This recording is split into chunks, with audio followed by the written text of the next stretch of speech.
பொள்ளாச்சி பாலியல் வன்கொடுமை குற்றவாளிகளுக்கு காவல் கண்காணிப்பாளர் பாண்டியராஜன் ஆதரவாக செயல்படுவதாக குற்றம் சாட்டி கோவை சட்டக்கல்லூரி மாணவர்கள் ஆர்ப்பாட்டத்தில் ஈடுபட்டனர்.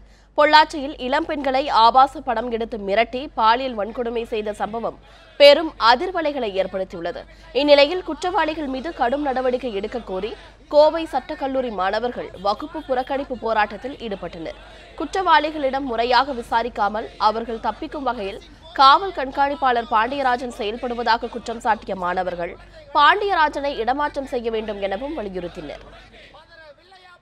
ஆளும் கட்சியினுடைய அரசியல் தலையீடு இருக்குமா என்கிற சந்தேகத்தை வழக்கினராகிய எங்களுக்கு ஏற்படுத்துகிறது. அதை உறுதி செய்கிற வகையில் இந்த மாவட்டத்தினுடைய காவல்துறை கண்காணிப்பாளர் திரு பாண்டியராஜன் அவர்கள் விசாரணை போய்கொண்டிருக்கிறது என்று சொல்லிவிட்டு அடுத்த நிமிடமே அரசியல்வாதிகளுக்கும் இந்த வழக்கிற்கும் சம்பந்தம் இல்லை என்று சொல்கிறார். விசாரணை முடிவதற்கு முன்பாகவே அரசியல் குற்றவாளிகளுக்கு இதில் தொடர்பு இருக்கிறதா இல்லையா என்பதை பற்றி அவர் எப்படி முடிவு செய்தார் என்று இதுவரை எங்களுக்கு தெரியவில்லை. எனவே பொள்ளாச்சி பாலியல் வழக்கு சம்பந்தமான அனைத்து பிரச்சனைகளும் பொதுமக்களுக்கு தெரிய வேண்டிய அவசியம் இருக்கிறது.